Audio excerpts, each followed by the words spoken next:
man siya nakukuryente, he can supply the whole Philippines with electricity. Alam mo, replay to eh. Sinabi niya na to nung campaign, inilabas na ng Pangulo yung waiver niya sa BPI, sinabi na ng BPI na walang ganyang pera. Ngayon, kung bago naman ito at sinasabi niyang meron hidden wealth, may proseso tayo. Nandyan yung Anti-Money Laundering Council, nandyan po ang Ombudsman, authorize sila. They cannot file a case dahil may immunity ang Pangulo, but they can recommend impeachment. So, makikita po natin na yung huling 7 buwan, ang ginagawa lang naman ni Senator De Lima at Senator Trillanes is to discredit, destabilize this government. Because obviously, gusto nila iba presidente. Trillanes for the president, nakatunayan na maliit na yung allegation na may more than 2 billion siya sa land account. Well, kahit anuman alegasyon, tayo isang demokrasya, welcome ito. But we know from the start that parating kuryente king si Senator Trillanes, pagdating niya kay President Duterte, mayor lang si President Duterte, nag-apply siya ng Vice President ito. Nung siya ni-reject at hindi siya kinuha at siya ay sumama kay Senator Grace Poe, ay ginagawa niya ang lahat para siraan si President Duterte. Ginawa niya na to during the campaign. Hanggang ngayon hindi niya maipaliwanag saan niya kinuha ang mahigit 20 million na ibinabayad niya sa ABS-CBN at saka sa GMA7 para sa mga commercials na last minute ay gagamitin niya panira kay President Duterte. Kung kompleto itong mga dokumentong ito, dapat before June 30 ay nilabas niya na lahat sapagkat wala pang presidential immunity ang ating Pangulo. I just returned from United States and napakarami nating kaibigan doon sa gobyerno man o sa tao, pero may tunay na effort na i-discredit ang Duterte administration. Sa Amerika kasi pag nag-elect ka ng president, yung vice president, kapartido niya. So by the nature of our election, na madalas hindi kapartido ang vice president, katulad na nangyari kay President Cory and then kay Vice President Laurel na hindi sila nagkasundo, kay GMA at saka kay ERAP, and then ngayon, hindi mawawala ang intrigues at hindi mawawala ang effort, no, na patalsikin or ang presidente o palitan ng administrasyon. So this is another attempt of desperate attempt of Senator Trillanes to stop the reforms that are happening now because marami siguro sa ilang padrino niya o nasa likod niya ay tinatamaan sa reforms na nagaganap ngayon. Pero so, hindi ba once and for all, talaga i-clarify na nga ng Pangulo para matigil at mapatunayan na wala siyang ganun kalaking halaga sa bangko? Wala talagang ganun na kalaking amount, no? You know, it's like the classic American na sinabi niyang, you sleep with animals, so you prove that you don't sleep with animals. So by just saying that you don't sleep by animals, mukha ka ng engot, di ba? So just he wants na lumabas sa bibig ng presidente na walang 2 billion. Kung wala talagang 2 billion, inauthorize na ng Pangulo ang BPI, ang kanyang bangko through Chief Presidential Legal Counsel Sal Panelo during that time. So it's a settled issue, no? There's no such amount. Now, the Ombudsman together with the Anti-Money Laundering Council is authorized, no? Hindi lang sila pwede mag-file ng kaso. Pero pwede sila mag-imbestiga until the point that they can recommend impeachment. The House can impeach. So may proseso. Pero bakit week after week, scheme after scheme, trinatry ni Senator Trillanes i-destabilize itong gobyerno? It is nothing different from what he was doing during the time of President Arroyo, no? The only difference is that there were true issues then and ngayon are imagined issues precisely because Trillanes wants to be close to the president and has no chance of being close to this president dahil determinado ang Pangulo na to sa mga reforma na obviously ay palag si Senator Trillanes sa mga reformang ito. So handa daw siya mag-resign kung mapapatunayan walang more than 2 billion. So dapat bang mag-resign? Sabi niya wala naman kasing 2 billion. Unang-una, siya ang dapat magpatunay na meron 2 billion. hindi ba? Pwede ko sabihin Senator Trillanes, patunayan mo na wala kang 1 billion. Kahit anong buksan niyang dokumento, sabihin ko nasa ilalim ng kama mo. O pag wala sa ilalim ng kama, o nasa kamag-anak mo. Pag wala na sa kamag-anak mo, nasa abroad. So walang katapusan yon. That's why sa proseso natin ng batas, ang magpapatunay yung nag-aakusa. At sinasabi niyan tunay yung mga dokumento niya, kung tunay yung mga dokumento niya na napakadali nito sa Ombudsman tsaka sa Anti-Money Laundering Council, no? But matagal niya itong pinaparada na napatunayan na napeke yung iba niyang mga documented during the campaign, no? And still he cannot explain where he got the money. Sino tong mga backer niya during the campaign na willing to pay tens of millions of pesos makalagay lang ng negative ad? O hanggang ngayon, hindi niya dinideklara kung sino-sino itong mga to. Sir, ano sa tingin niyo ang motibo? Bakit muling para binubuhay itong isang ito? Well, una, may mga tao sa likod niya na tinatamaan ng reforma. Pangalawa, talaga naman na model ni Senator Trillanes ay maging malapit siya sa Pangulo. Hindi ba nung time ni President Aquino, meron siyang special assignments kay President Aquino. So hindi niya matiis that he will be an ordinary senator. He wants to be part of the leadership, no? And everyone is welcome to be part of the leadership kung kasama ka sa pagbabagong gusto. Pero from the start, walang ginawa kung hindi manira, di ba? Nakita niyo naman sa hearing ni Secretary Aguirre yesterday, it was all his opinion. Yung self-righteousness niya, na tingin niyang tama na yon. You need facts, you need evidence, you need concrete evidence kung mag-a-accuse ka, di ba? So we're not saying na perfect ang administration.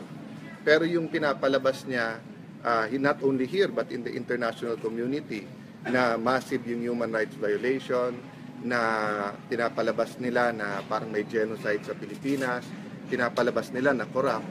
Alam nyo, yes, may mga nag-iisip, may corruption ba tong administration na to? But remember two things. We never said from the start na walang corruption.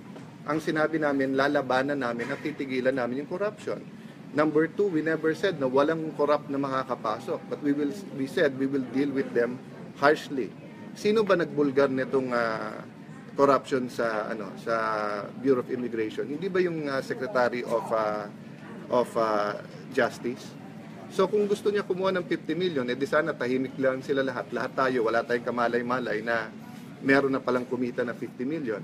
The mere fact na binulgar nga ng DOJ Secretary, ibig sabihin hindi tumatanggap. Ganon din nangyayari ngayon sa BIR at Customs. Meron pa lalaban itong mga to sa illegal gambling, no? Meron ng directive ang Pangulo na labanan ng illegal gambling. Hindi na lang hihiga at susuko ang mga kumikita ng bilyon-bilyon. Sa drugs, nakita niyo yung computation ng Pangulo, at least 216 billion pesos a year ang drug industry sa Pilipinas. At least yon. It can go up to 500 billion pesos. So hindi basta bibitawan yung pera na yon. So wittingly or unwittingly, no? Ibig sabihin sinasadya man o hindi, ay nagpapagamit si Senator Trillanes sa mga taong ito. Siya ang battering ram 'di ba? Kumbaga sa saradong pinto, siya ang ginagamit na pangumpog doon para bumukas. Pero ang problema nga, panay kuryente yung naibibigay sa kanya. Sir, pangitain daw ng korupsyon yung pagpapalaya kay PGMA tapos itong napipintong pagpapalaya kay Napo. Yung pagpapalaya kay GMA, tignan niya yung sarili niyang salita. Magkasama kami nung past administration, kami mismong dalawa at iba pang mga lumaban sa Arroyo administration nagsabing bakit yung final ng Aquino government yung mahihinang kaso. We foresaw that during that time dahil yung malalaking kaso katulad ng Hello Garci, pag-appoint pa kay Chairman Brillante sa COMELEC na walang ginawa rin sa Hello Garci, nakita na namin yung malalakas na kaso, pinabayaan, yung mahihina ang final. Dito kay Napoles, like you, I'm also asking for an explanation. But I know that this government does not act without a strategy. And I know for a fact na wala pang kalahati sa mga nakunan ni Napoles ang nakasuhan at nakulong. Meron mga prinotektahan. So I don't know right now if this is part of a strategy, if it is only the Solgen. Like all of you, I want the Solgen to answer. But I will guarantee you that the President will not allow any corruption to happen during his administration and will not absolve those who were corrupt in past administrations. Strategy. I do not know. What I'm saying is I know he is very strategic. Ang sinabi sa akin, the administration, but just like you, I'm learning it from the news. Sinabi ni Secretary Panelo, hindi to alam ng Pangulo. I have not talked to the Ombudsman, to the DOJ, to the Solgen, so I do not know right now. I'm saying in general, usually there is a strategy and you don't usually talk about the strategy sa umpisa. So, kung walang strategy, masama itong nangyari. Bakit nangyayari ito? Kung meron strategy, of course, eventually, dapat malaman ng ating mga kababayan kung ano yung strategy, no? But we knew for a fact when we took office that maraming kasama sa Napoles na hindi sinama during the last administration or pinotektahan. In the same manner na maraming pinaimbestigahan at maraming ahensya, including some people sa Office of the Ombudsman, ang ginamit para habulin ang oposisyon nila na inosente naman.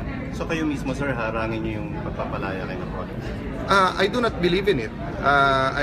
In fact, I don't think that the Solgen, I think the Solgen should leave the prosecutorial service, di ba? The ombudsman to do the prosecution. But as I said, as a training as a lawyer, makikinig muna ako bakit.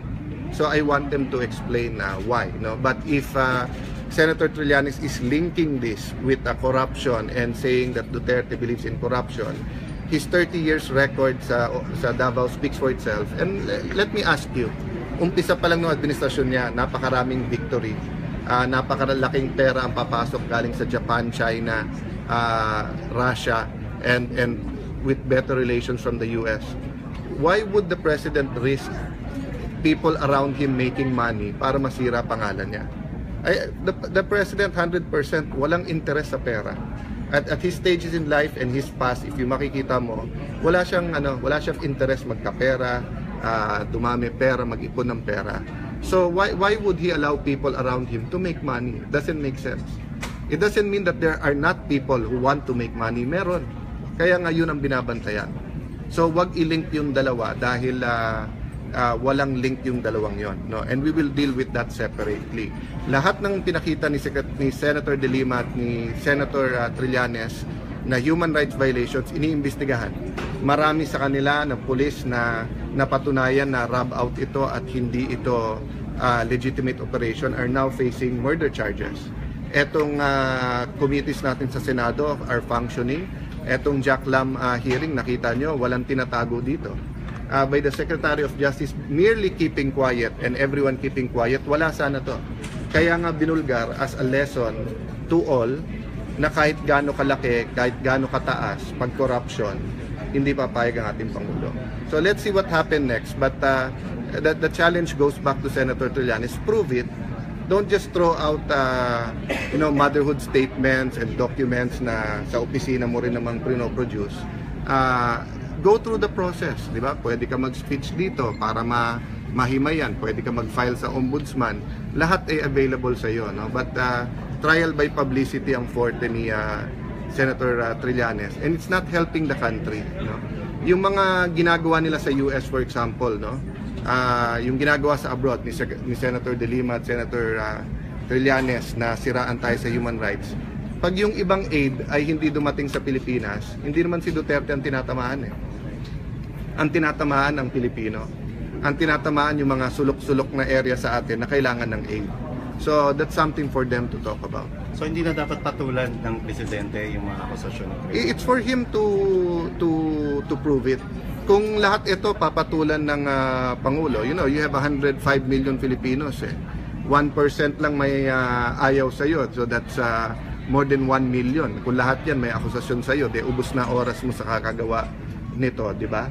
Now, if the process gumulong nga yung wheels of justice, and then ang ombudsman at saka ang anti-money laundering ang magsabi na meron ngang ganun account, of course they will answer. But as of now, what is the status? The status is that the president gave his waiver to the banks. And from there, sinabi ng bangko, there's no such amount. So ano na naman tong bagong hinahalungkat niya? Thank you. Thank you, sir.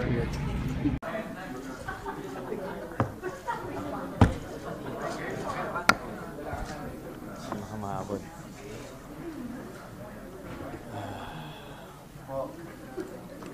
So, okay na?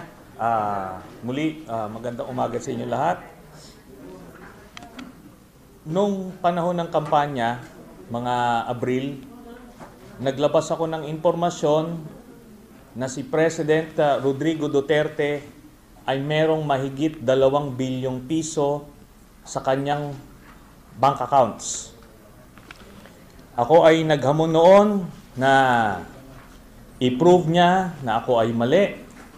Pero ang pinadala niya, nagpadala siya ng isang abogado at sinasabi nila na ilalabas nila yung transaction history ng accounts ni President Duterte pakalipas na 1 linggo. Pero ngayon, 9 na buwan na ang nakakalipas, pero wala pa rin yon. Kaya muli, inuulit ko ang aking hamon na patunayan niya na mali ako, na meron siyang mahigit 2 bilyong piso sa kanyang bank accounts, at pagka nailabas niya ito, yung transaction history niya, at ako ay mali, ako po ay magre-resign dito sa Senado. Ito ay importanteng hamon dahil sa mga pangyayari ngayon, lumalabas ang iba't ibang mga iskandalo ng korupsyon sa gobyerno. At ito nga, bukod sa napalabas na nila si dating Pangulong Gloria Macapagal Arroyo, na isa sa naging simbolo ng korupsyon nung mga nakaraang administrasyon. At ngayon naman ay gumagawa ng paraan ang ating gobyerno na pakawalan si Janet Napoles. So, importante ito, alang-alang na dun sa mga diehard supporters ni President Duterte na paniwalang-paniwala na siya ay malinis at hindi siya corrupt. Ipakita mo at i-accept mo itong hamon ko. Yun lang po. Sir, if you're right, what do you expect me to do? Sir, kung tama ako kayo. Kung tama ako, well, paniwalang-paniwala ako na tama itong mga dokumentong hawak ko. Incidentally, ibibigay na nila. Bibigay sa inyo yung iba't ibang sets of documents na ito yung naging basehan ko nung aking expose ng kampanya. Ngayon, alam ko na hindi niya ilalabas. At hindi niya tatanggapin itong hamon ko dahil mapapatunayan lang na talagang siya ay isang corrupt na opisyal.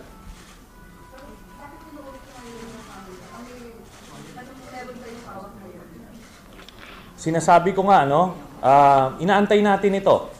Inantay natin ito. Sinabi nila, kung maalala nyo yung aming standoff dun sa BPI, Julia Vargas, sinabi nung kanyang abogado na sinabi raw ng BPI, ilalabas daw yung kanyang transaction history makalipas ng 1 linggo. Pero hindi nangyari yon. Hindi na tayo binalikan.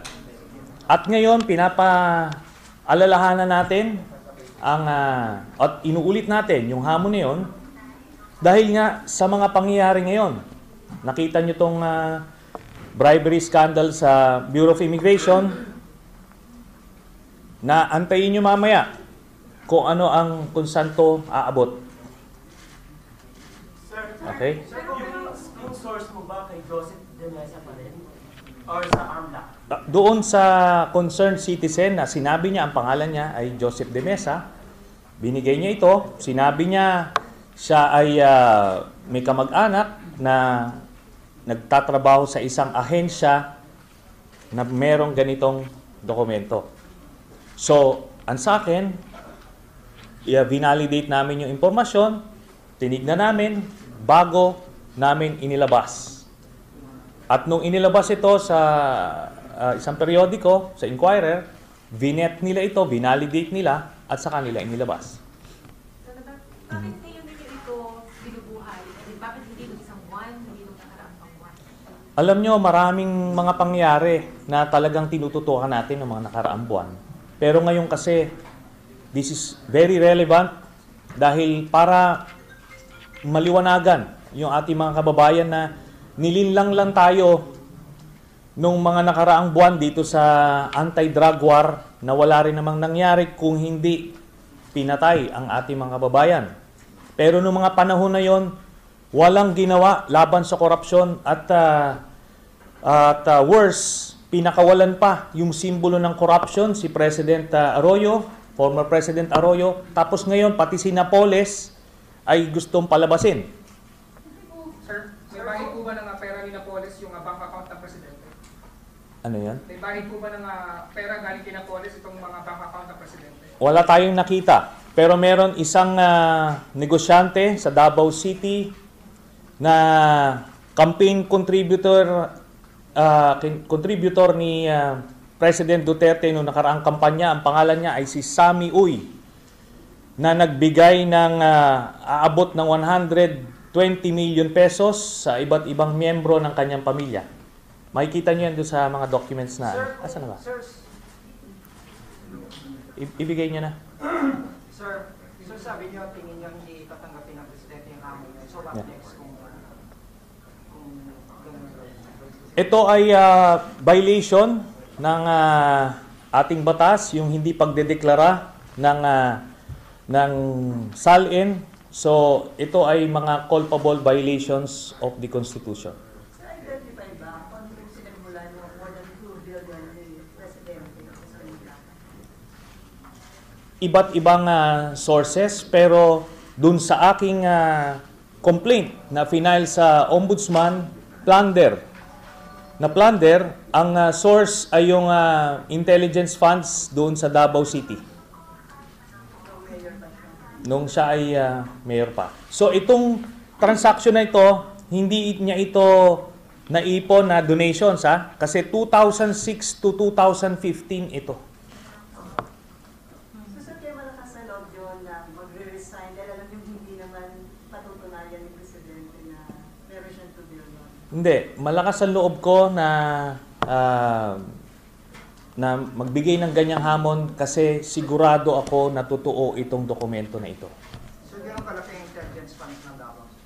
Aabot ng 1 billion kada isang taon.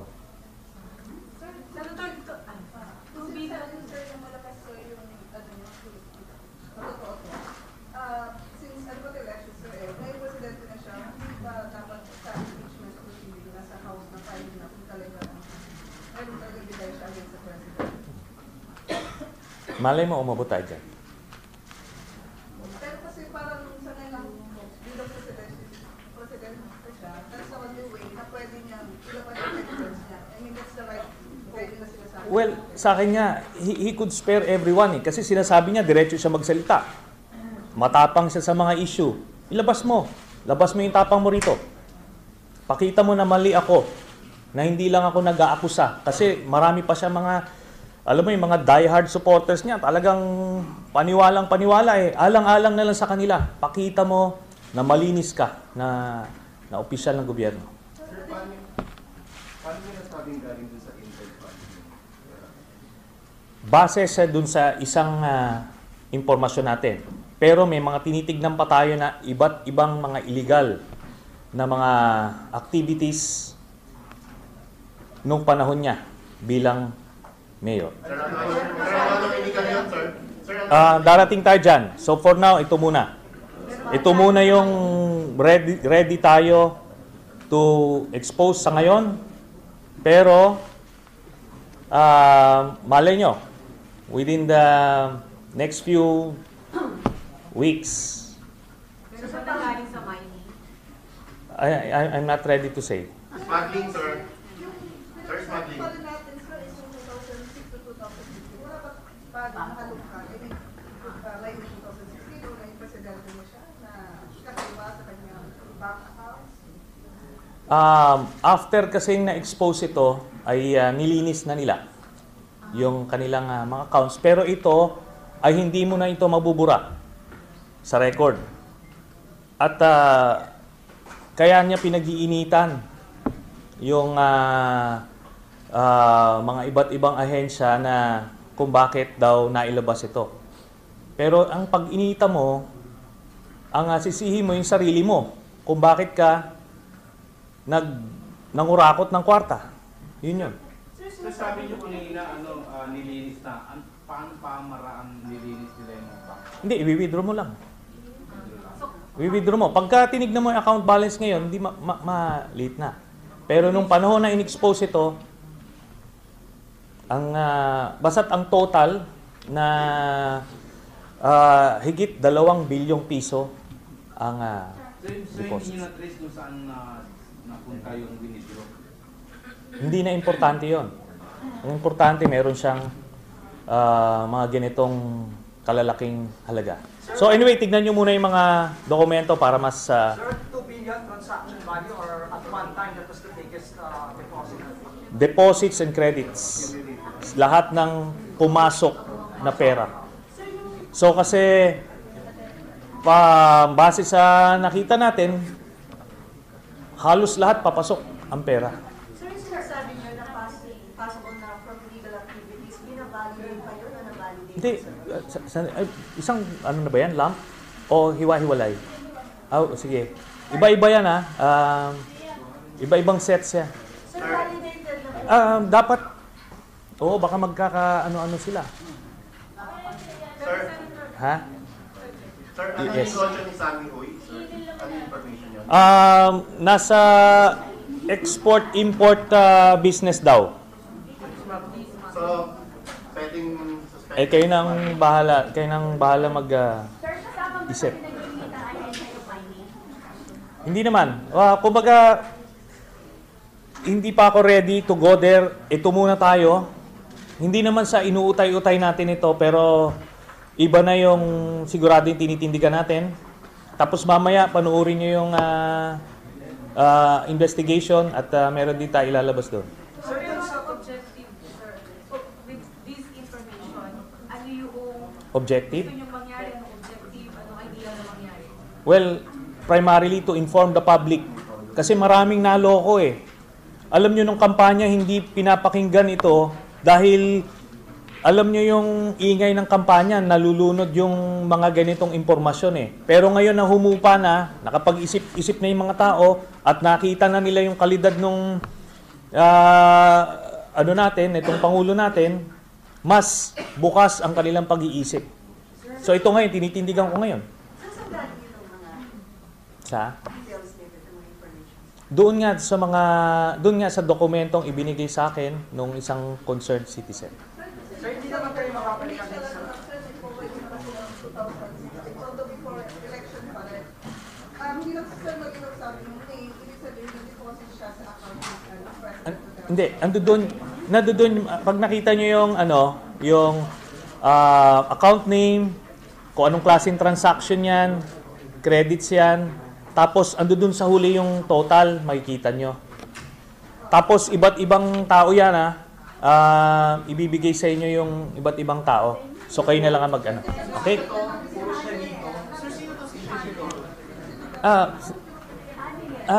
Tag ito, Adet, ano pa yung binigay nyo? Sige, then yung iba, lahat. Oo. Sir, sa Intel Fund and contribution, ano yung mas marami? Yung mga galing sa ratas o yung alleged na galing sa Intel Fund? Iba't iba eh. Kasi talagang nung mayor siya, kung saan-saan ang gagaling yung pera. Kaya, naobligang magbukod. At itong nakalagay sa account niya na ito, ay apparently, pang safety niya ito, kung ano man mangyari sa kanya. Sir, bali, So, yan pa lang yung nakalagay sa bangko. Marami pa siyang mga ibang pera na nakabukod kung saan-saan. sir, ano kang saan-saan, sir? Or sa ibang bank accounts din? Or No. outside? Whether in real property, at whether cash, at basta't marami pang Sir, iba. so since in-expose yung campaign until now, so it's a time na talaga nagdadali pa rin until now. Kung corrupt ka nung mayor ka, ngayong presidente, lalo na. Sir, in Di ba? your case, sir, Kaya nga nakita nyo, wala namang ginawa laban sa corruption. Di ba? O mamaya, makikita nyo. Walang, ito, makikita nyo yung pattern of behavior. Kasi ganito yan, kung naniniwala ka na hindi corrupt si President Duterte, dapat, nung mayor siya, dapat hindi siya corrupt ngayon. Dapat may ginagawa siya ngayon laban sa korupsyon. Pero nga, iba't ibang mga, nakikita nyo yung mga lumalabas na mga anomalya, at mamaya na lang, tignan nyo yung ilalabas natin doon. Front niya lang yung simpleng bahay niya ngayon? Hindi totoo yun. At marami siyang bahay. Marami siyang bahay. At ando doon sa yung documents na binigay ko rin ng kampanya, yung mga list of properties, ando doon din yung lahat. Sir, are you not afraid na pag-initan mo kayo ng Presidente? Are you not afraid na mag-gaya ka niya? Given na yan eh. Noon pa niya ako pinag-iinitan, pinapapatay niya nga ako base sa impormasyon. Tignan natin. Di ba? Sanabi ko nung kampanya, hindi matatapos ito. Hahabulin at hahabulin natin siya. Ha? Yan yung negosyante at contributor na ano. So bali sir, itong latest na binigay nyo, it's a product of months more of digging up since the campaign? No. Inaantay lang natin. Those are the documents I had nung campaign. Inaantay natin siyang patunayan kasi sinabi niya napapatunayan niya Di ba?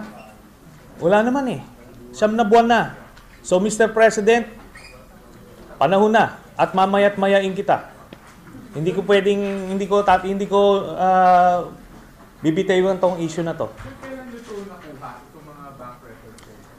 April 21, 2016. Ha? Na-validate na ito. Na totoong mga accounts ito, 'di ba? May mga nagdeposito na nga dito to prove that these accounts really existed. So, 'yon. Tapos nagkaroon tayo ng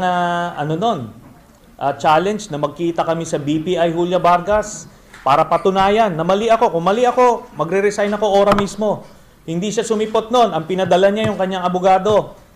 Tapos sinabi ng abogado niya, 1 week, 1 linggo daw ang hinihingi ng BPI. So, pinalagpas natin. So, awa ng Diyos, 9 na buwan na ang nakalipas. Sir, yung withdrawal records nito, may awa kayo? Lalabas yun dun sa transaction history. Kaya nga, yun ang hamon Hindi pwedeng account balance lang. Pero since na-reveal niyo ito last year, mula doon hanggang ngayon, may nakuha pa kayong karagdagang information? Additional documents? Marami. Pero nga, sabi ko nga, sa ngayon, unahin muna natin ito. Tapos mamaya doon sa hearing, baka may lumabas na naman. Sir, wala ba kayong concrete actions? Kasi kung expose lang tayo ng expose, tapos wala namang ginagawa, ang tao, parang, di ba mataas na rin yung sa ating motivation? Darating tayo dyan. Kailan? May time frame na kayo.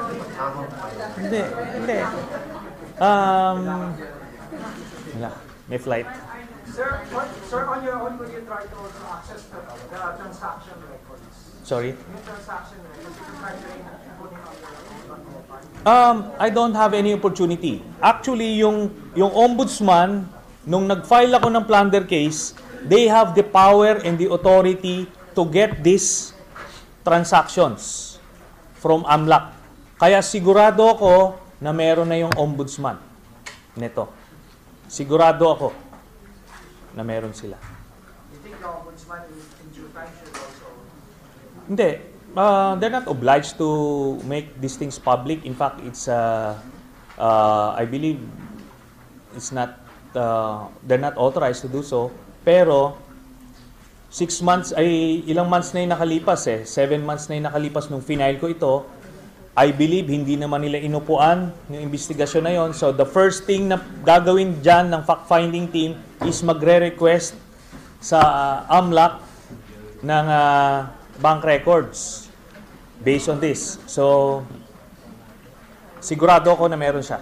Meron ng ombudsman. So hindi ba pwedeng legitimate naman enforce itong sa kina Paolo, Sara, Shelito, and well, they need to explain. Kasi 'di ba ang postura nila simple silang tao, may kulambo para ang alam nyo, maraming naloloko Kaya mahirap lunukin 'Di ba? Asang-asa na raw siya, pinanganak daw siya ng mahirap. At kung ano-ano. So, ito na. It's time to unmask this guy. Ano masasabi niyo, sir, sa mga supporters ng mga bumunos Hamunin nila. Sabihin nila yung kanilang iniidolo na patunayan na mali ako. Parang mag-resign ako para mapahiya ako. Di ba?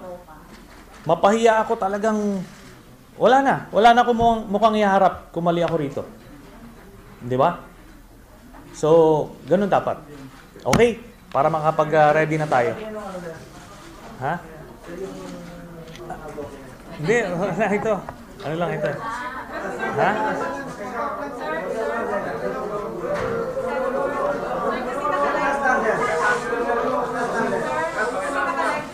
Ano to? Yung plunder? Pwede nyo bang i-describe sa amin?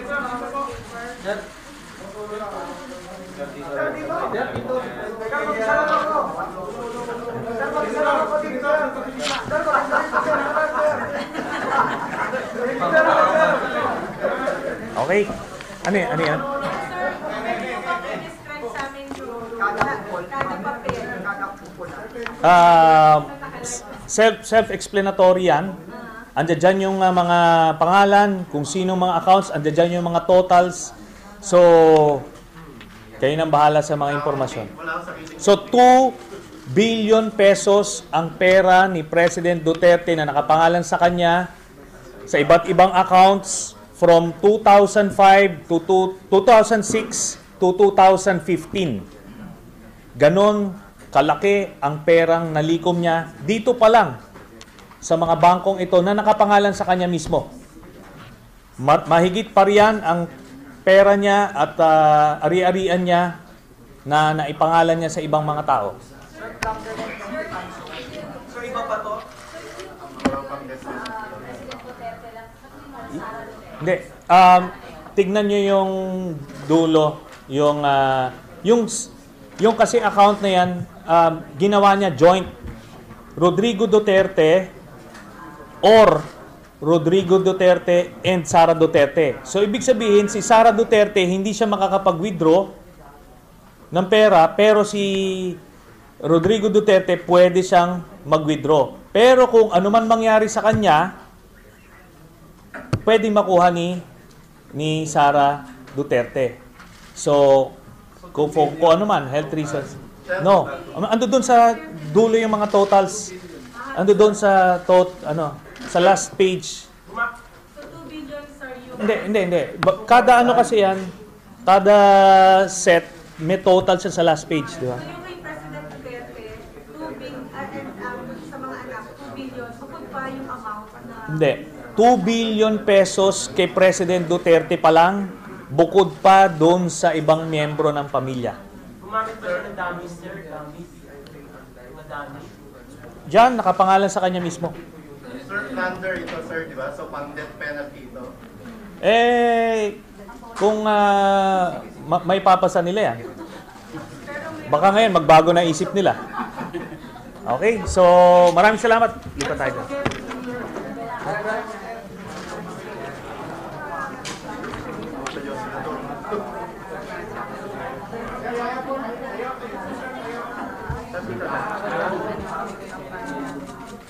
Ito na yung dating na file ko Nakita nyo na to Props lang.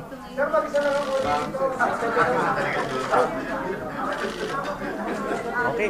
Thank you. Ambush.